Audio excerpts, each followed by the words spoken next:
தமிழடியான் சொந்தங்கள் அனைவருக்கும் வணக்கம். இன்றைக்கு நடந்த ஒரு சம்பவத்தை பார்க்கக்குள்ள எனக்கு வடிவேல் இந்த வசனம் ஒன்று தான் ஞாபகத்துக்கு வருது. என்னென்னு சொன்னால், என்னடா பொழுதாயிருச்சே ஒன்றுமே நடக்கலை என்று பார்த்தேன், நடந்துருச்சு நடத்திட்டாங்க என்று சொல்லுவார் ஒரு படத்தில். அதாவது கணேமுல்ல சஞ்சீவனுடைய படுகொலை நடந்து இன்றைக்கு புதன்கிழமை சரியாக ஒரு கிழமை ஆகுது. போன புதன்கிழமை கொழும்பு நீதிமன்றத்தில் வச்சு சுட்டுக் கொல்லப்பட்டவர் உங்கள் எல்லாருக்குமே தெரியும். அப்போ ஒரு கிழமை ஆச்சு, இன்னும் ஒரு சத்தத்தையும் காணலையே, ஒரு அசுமாத்தத்தையும் காணலையே. ஏன்னு சொன்னால், கணேமுல்ல சஞ்சீவ் சாதாரண ஆள் இல்லை. அவர் மிகப்பெரிய ரவுடி. அவர் சம்பவங்கள் செய்யாத ஏரியாவே இலங்கையில் இல்லை என்று சொல்லக்கூடிய அளவுக்கு மிகப்பெரிய ஒரு ரவுடி.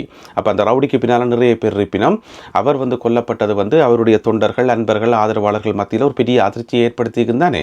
அப்போ அவையில் ஒரு பழிக்கு பழி வாங்கி ஏதாவது ட்ரை பண்ணுவேன் தானே. என்ன ஒரு கிழமையாச்சும் ஒரு சத்தத்தையும் காணலை என்று பார்த்தா இன்றைக்கு ஒரு சம்பவம் ஒன்று செய்கிறாங்க.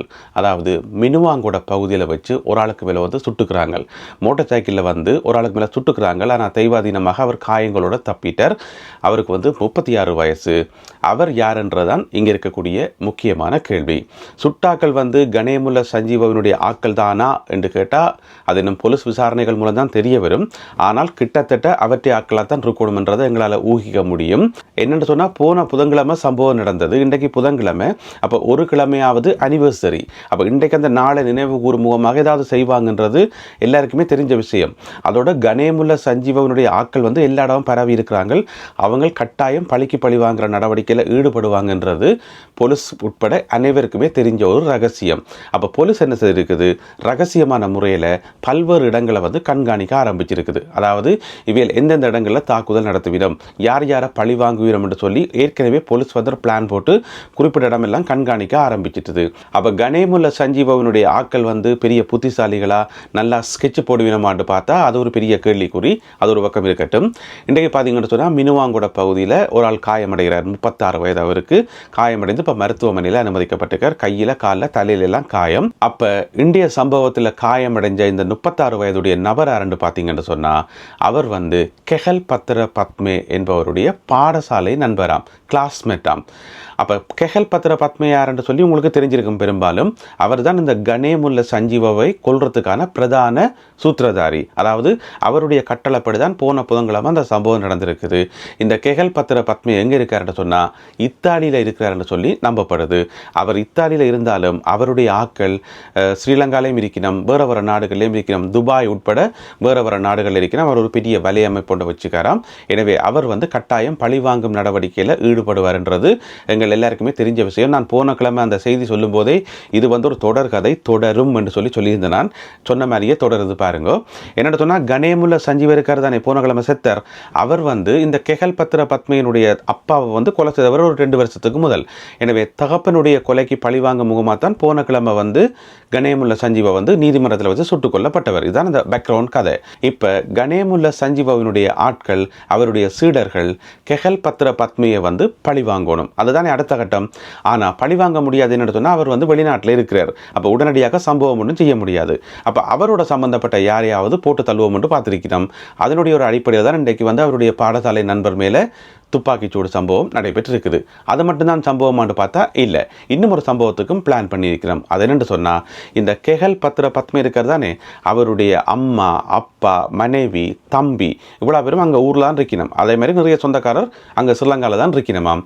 அவையில் மேலே ஒரு தாக்குதல் நடத்துறதுக்கு ஒரு பிளான் போட்டுக்கிறாங்க. அது என்ன பிளான் என்று சொன்னால், அவையின் இடம் பன்னலை என்று சொல்லப்படுற இடம். இப்போ நீங்கள் மெப்பில் பார்க்குற இந்த இடம் பன்னலை.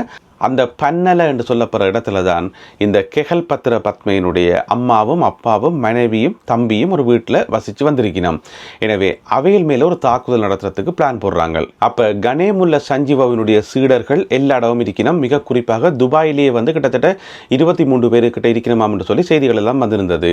அப்போ துபாயில் இருக்கிற சீடர்களில் முக்கியமான ஒரு சீடர் சமீர என்று சொல்லப்படுற ஒரு சீடர். அவர் ஏற்கனவே நிறைய குற்றங்களோட சம்பந்தப்பட்ட ஒரு குற்றவாளி தான். நாட்டுக்கு தேவைப்படுற ஒரு குற்றவாளி. எந்த நேரம் அவர் கைது செய்யப்பட்டு நாட்டுக்கு அழைச்சி வரப்படுவார் என்று சொல்லி எதிர்பார்க்கப்படுற ஒரு குற்றவாளி. அவர் ஒரு பிளான் போடுறார். அதாவது என்னுடைய லீடரை கொண்டவனை நான் பழி வாங்காமல் விட மாட்டேன், இதுக்கு நான் பழிக்கு பழி வாங்குவேன் என்று சொல்லி ஒரு பிளான் போட்டிருப்பார் புரோடக்கு. அப்போ இவர் என்ன செய்யிருக்காருன்னு சொன்னால், துபாயிலிருந்து பிளான் போட்டு ஸ்கெட்ச் போட்டு ஸ்ரீலங்காவில் 2 பேரை பிடிச்சிருக்கிறார். 2 பேரை ஹயர் பண்ணியிருக்கார். அவங்கள யாருன்னு பார்த்தீங்கன்னு சொன்னால், ஒரு உருப்படியான ஆக்கலான்னு பார்த்தா இல்லை, அவங்க போதை பொருளுக்கு அடிமையான ஆக்கலாம். அப்போ அவங்களுக்கு சொல்லியிருக்கார், நான் ஒரு வேலை ஒன்று சொல்கிறேன், அதை செய்துதான் இருக்குதா, அதை மட்டும் நீ ஒழுங்காக செய்து தந்தி என்று சொன்னால் உனக்கு போதைப் பொருளுக்கான காசு தருவோம் என்று சொல்லி டீல் பேசியிருக்கார். அப்போ அவங்களும் ஓம் என்று சொல்லியிருக்கிறாங்க. அப்போ என்ன வேலை என்று சொன்னால், இங்கே கெஹல் பத்திர பத்மே இருக்காரு தானே, அவருடைய அம்மா அப்பா மனைவி தம்பி எல்லாம் ஒரு வீட்டில் வசிக்கிறேன் தானே பண்ணலையில், அந்த வீட்டை வந்து வீடியோ எடுத்துக்கொண்டு வாங்கன்னு சொல்லி அனுப்பியிருக்கார். வீடியோ எடுத்துக்கொண்டு அந்த போகிற பாதை, அந்த வீடு, அதில் அக்கம் பக்கத்தில் இருக்கிற வீடுகள் எல்லாத்தையும் சுத்தவரை வீடியோ எடுத்துகிட்டு வாங்கோ, அதை வச்சுக்கொண்டு பிளான் போடுவோம்னு சொல்லி இவர்கிட்ட சொல்லி அனுப்பியிருக்கார். அந்த 2 பேரும் என்ன செய்கிறாங்க, அவங்களுக்கு போதை பொருளுக்கு காசு வேணும், அவங்களுக்கு முன்ன பின்ன இந்த மாதிரி வேலைகள் செய்து பழக்கம் இல்லை பொருளுக்கு. இப்போ பெரிய பெரிய புலனாய்வு அணி மாதிரி போயினோம் ரெக்கி எடுக்கிறதுக்கு, ரெக்கி எடுத்து வீடியோ எடுக்கிறதுக்கு போயினோம். என்ன செய்யணும், போயிருந்து அந்த வீட்டுக்கு முன்னால் நின்று தங்களுடைய மொபைல் ஃபோன் எடுத்து அந்த சொல்லுவினமே பப்பர பேண்ட் போய் நிற்கிறேன்னு சொல்லி அதே மாதிரி பப்பர பேண்ட் போய் நின்று கொண்டு வீட்டுக்கு முன்னால் நின்று வீடியோ எடுத்திருக்கணும். போலீஸ் பின்னால் வந்து ஆக்கள் 2 பேரையும் அப்பிட்டுது. ஏன்னு சொன்னால் போலீஸுக்கு ஏற்கனவே தெரியும் கெஹல் பத்திர பத்மேக்கு வந்து அவரோட சம்பந்தப்பட்ட ஆக்கள் வந்து பழிவாங்கப்படுவினம், அதுவும் பெத்த தாய் தகப்பன் மனைவி தம்பி எல்லாம் ஒரு வீட்டில் இருக்கணும்னு சொன்னால் போலீஸினுடைய கண்காணிப்பு கட்டாயம் இருக்கும். போலீஸ் வந்து ரகசியமாக கண்காணிச்சிருக்கும் போல இருக்கு. ஆனால் இவைக்கு வந்து அடியும் தெரியலை நுனியும் தெரியலை, போய் முன்னால் 2 வீடியோ எடுத்தன போலீஸ் அப்பிட்டு விசாரிச்சிருக்கணும். யார் நீங்கள், எங்கேருந்து வந்து நீங்கள், என்ன பிரச்சனை என்று சொல்லி விசாரிக்க சொல்லிக்கணும். இந்த மாதிரி துபாயிலேருந்து சமீர் என்று சொல்லி ஒரு ஆள் வந்து எங்களுக்கு பிளான் போட்டு தந்தவர், அவர் சொன்ன தகவல் படி தான் நாங்கள் அதை செய்தனாங்கன்னு சொல்லி எல்லாத்தையும் ஒப்புக்கொண்டது மட்டும் இல்லாமல் ஒரு இடத்துல வந்து துவக்கு மறைச்சி வச்சிருந்தவையாம், அதையும் காட்டி கொடுத்துட்டோம். இப்போ போலீஸ் வந்து அந்த துவக்கையும் எடுத்துட்டுது. என்னென்னா விசாரணையில் வந்து இந்த ஒரு தகவலை மட்டும்தான் சொன்னாங்களா அல்லது இன்னும் நிறைய தகவல் சொன்னாங்களான்னு சொல்லி எங்களுக்கு தெரியாது. போலீஸ் வெளியிட்டிருக்க தகவல் இவ்வளவு மட்டும்தான். ஏற்கனவே அரசாங்கம் சொல்லியிருக்குது நாங்கள் லிமிட்டடான தகவல் மட்டும்தான் வெளியில் விடுவோம், எல்லாத்தையும் வந்து சொல்ல மாட்டோம் என்று சொல்லி. எனவே வெளிவந்திருக்கிற தகவல் படி துபாயில் இருந்து சமீர் என்று சொல்லப்படுற அவரே ஒரு படுமோசமான குற்றவாளி, அவர் போட்டு கொடுத்த பிளானின் அடிப்படையில் கெஹல் பத்திர பத்மையினுடைய தாய் தகப்பன் மனைவி தம்பி இவர்களை பழி வாங்குறதுக்கான திட்டம் வந்து போடப்பட்டிருக்கிறது. அதில் வந்து சம்பந்தப்பட்ட ஆட்கள் வந்து கைது செய்யப்பட்டிருக்கிறோம். இப்போ கணேமுல்ல சஞ்சீவவினுடைய சீடர்களுடைய பிளான், அதாவது இந்த ஒரு கிழமை அனிவர்சரிக்கான பழி வாங்குற இந்த பிளான் வந்து வெற்றி அடைஞ்சிருக்கான்னு கேட்டிங்கன்னு சொன்னால் ஒரு 10% தான் வெற்றி அடைஞ்சிருக்குது, மிச்சம் ஃபெயிலியர் ஆகிட்டு என்று சொன்னால் சம்மந்தப்பட்ட நபர் வந்து காயமடைந்து இப்போ மருத்துவமனையில் அனுமதிக்கப்பட்டிருக்கார். அதோட வந்து அங்கே ரெக்கி எடுக்க அனுப்பின 2 பேரும் வந்து தேவையில்லாம போய் முன்னால் மாட்டுப்பட்டு போச்சினோம். எனவே அந்த திட்டம் வந்து பிழைச்சி போச்சு. இதோட அவங்க ஓய்வாங்களான்னு பார்த்தா இல்லை, இன்னும் பழி வாங்குறதுக்கான நடவடிக்கைகள் வந்து தொடர்றதுக்கான வாய்ப்புகள் நிறையவே இருக்குது. எனவே அடுத்தடுத்து என்ன செய்ய போகிறாங்க, என்ன விதமான திட்டங்களை போட போகிறாங்கன்னு சொல்லி தெரியல.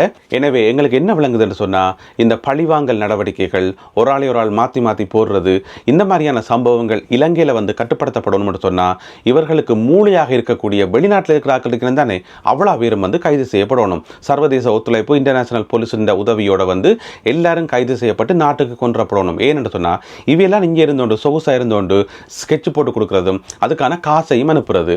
இங்கே இவையில் வந்து அதாவது சொல்லிவினமே அந்த எரிகிறத புடுங்கினா கொதிக்கிறது அடங்கும் என்று சொல்லி அதே மாதிரி இவையில் வந்து கட்டுப்படுத்தினா ஸ்ரீலங்காவில் செயல்படுறாக்கள் வந்து ஆட்டோமேட்டிக்காக தங்கட வாட்டில் அடங்குவினம். ஏன்னு சொன்னால் அவங்களுக்கு பிளான் போடுறதுக்கு ஆக்கள் இருக்காது, காசு அனுப்புறதுக்கும் ஆக்கள் இருக்காது. எனவே போதைப் பொருளுக்கு அடிமையான கூட்டம் தானே எங்கேயாவது ஓரமாக கிடந்து தங்கட வாட்டில் பேச கிடப்பாங்க. எனவே இலங்கையில் நடக்கிற இந்த பாதாள உலக குழுக்களை எல்லாம் கட்டுப்படுத்தணும், இந்த சம்பவங்கள் எல்லாத்தையும் நிறுத்தணும்னு சொன்னால் வெளிநாடுகளில் கை வைக்கணும், வெளிநாடுகளில் இருக்கிற அவ்வளோ பேரும் வந்து கைது செய்யப்படணும். இதுதான் அடுத்த கட்டமான ஒரு உருப்படியான நடவடிக்கையாக இருக்க முடியும். எனவே பொறுத்திருந்து பார்ப்போம் என்ன நடக்க போகுதுன்னு சொல்லி. இங்கால செவ்வந்தியையும் காணையில் ஒரு கிழமை ஆச்சுன்னு ஆளை பற்றின ஒரு சத்தத்தையும் காணையில் ஒரு பக்கம் போலீஸ் வந்து தீவிரமாக அவாவை தேடிக்கொண்டிருக்குது. அதே நேரம் இந்த கெஹல் பத்திர பத்மே இருக்கிறது தானே அவருடைய ஆக்களும் வந்து செவ்வந்தியை தேடிக்கொண்டிருப்பினோம். என்னென்னு சொன்னால் அவள் தானே முக்கியமான ஆள், எனவே அவாவை பழி வாங்குவோம் என்று சொல்லி தேடிக்கொண்டிருக்கிறாங்களோ தெரியல. எனவே பொறுத்திருந்து பார்ப்போம் என்ன நடக்க போகுதுன்னு சொல்லி.